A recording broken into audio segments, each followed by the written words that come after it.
Olá, boa noite. Hoje o nosso vídeo é sobre fisiologia da contração do músculo estriado esquelético. Vou tentar fazer um vídeo bem objetivo para que a gente consiga abordar uma noção geral da contração do grupo, né, de músculos, dos músculos estriados esqueléticos e aceito as dicas, sugestões e as dúvidas. Então vamos lá para a aula. Pessoal, então, inicialmente falando um pouquinho sobre a contração da musculatura estriado-esquelética, vamos falar inicialmente sobre a estrutura dessa musculatura. Então, nessa primeira imagem, a gente consegue observar então aqui os feixes musculares, né? Que em detalhes, aqui nós conseguimos observar uma fibra muscular e num detalhe ainda maior, observamos que cada fibra muscular é formada por diversas miofibrilas.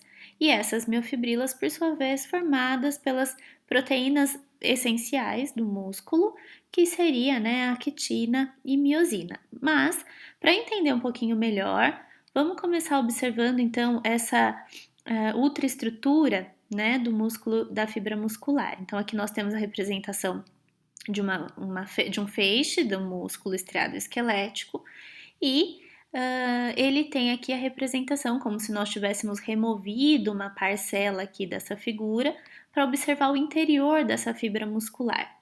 Então, cada fibra muscular ela é formada por diversas miofibrilas, né? Então, essas miofibrilas que vão promover contração, elas todas estão envoltas por essa estrutura aqui representada em azul, que são denominados, né, retículos sarcoplasmáticos.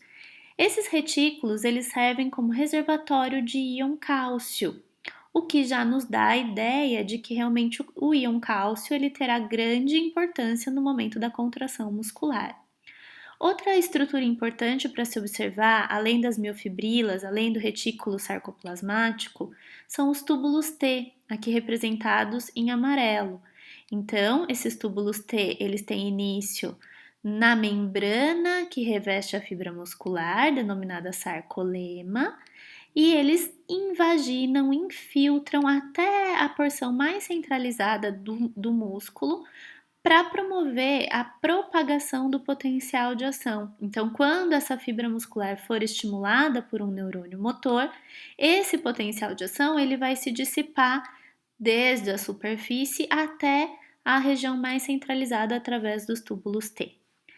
Conseguimos observar também que, exatamente pelo citoplasma aqui da fibra muscular ficar ocupado por todas essas miofibrilas, essas estruturas contráteis, não sobra, não resta muito espaço para o núcleo, né? Então, o núcleo das fibras musculares, eles ocupam uma porção periférica, né, no feixe, na fibra muscular.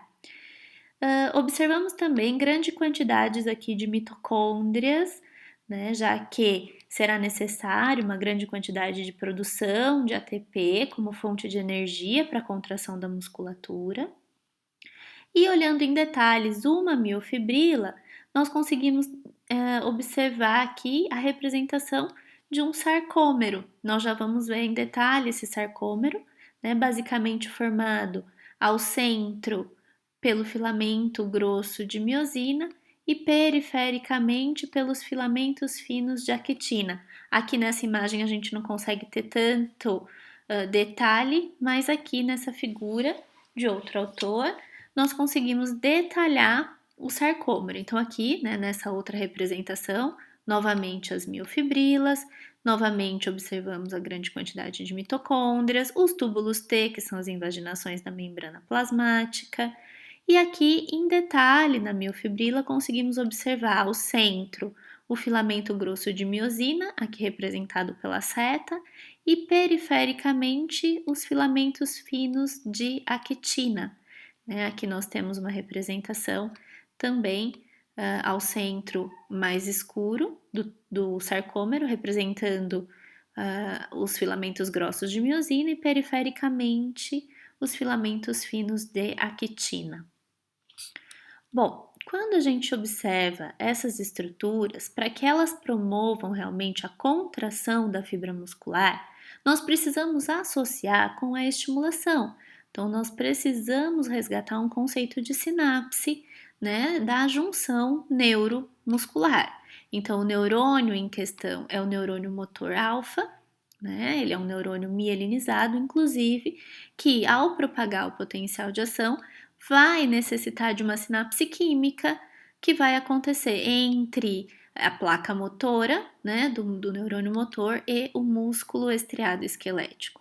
Então, se a gente pegar uma representação aqui dessa placa motora e ampliar, é o que nós temos aqui. Então, uma vez que o potencial de ação chega nesse término neuronal, né, o interior fica positivo por conta da entrada de sódio, e essa despolarização vai promover a abertura de um tipo específico de canal iônico, que seriam os canais de cálcio voltagem dependente. Então, uma vez que chegou o potencial de ação, o cálcio entra no terminal do neurônio e vai quebrar a ligação do citoesqueleto, liberando vesículas contendo neurotransmissor, ou seja, o mensageiro desse neurônio, que nesse caso, né, da musculatura estriada esquelética, é sempre a acetilcolina. Então, o cálcio no interior do neurônio vai quebrar a ligação com o citoesqueleto, liberando as vesículas contendo a acetilcolina. Uma vez livre, essas vesículas caminham em direção à membrana pré-sináptica, pertencente ao neurônio motor, e se fundem a essa membrana pré-sináptica, promovendo a exocitose da acetilcolina na fenda sináptica.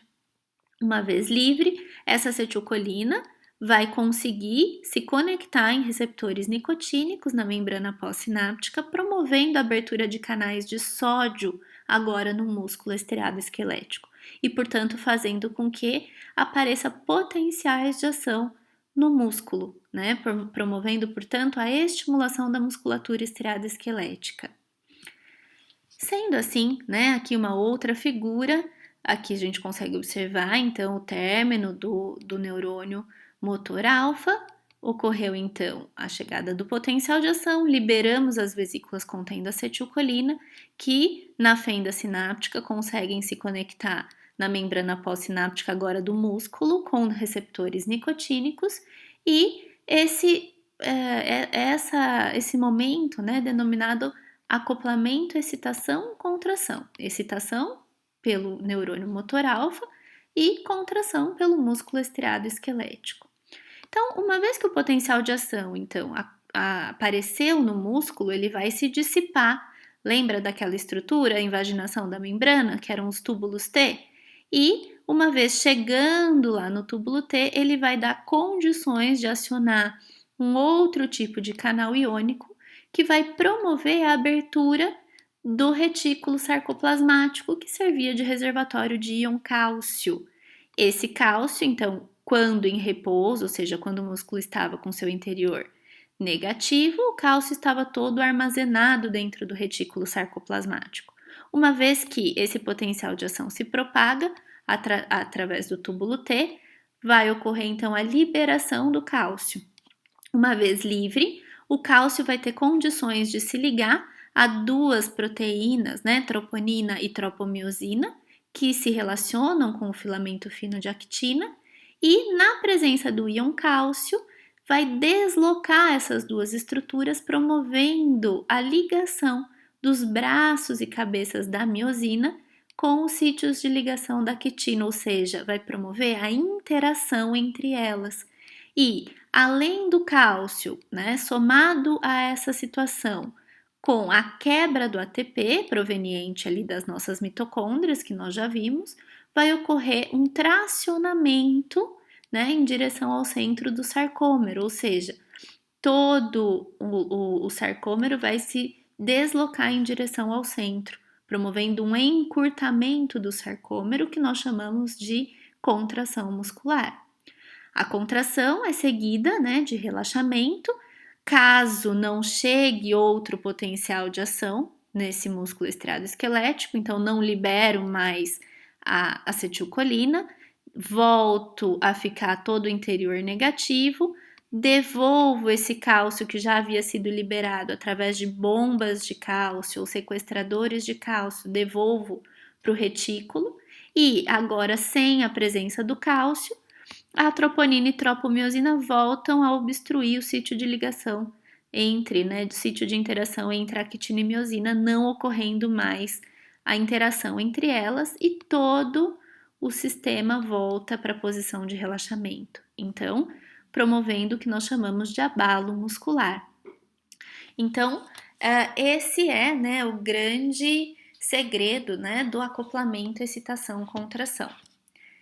Pessoal, hoje, né, nós fizemos uma apresentação mais rápida. Espero que tenha dado para ter uma ideia. Se ficou alguma dúvida, depois espero o feedback de vocês. Se ficou algo muito corrido, vocês me avisam que eu tento explicar um pouquinho melhor, tá bom? Obrigada!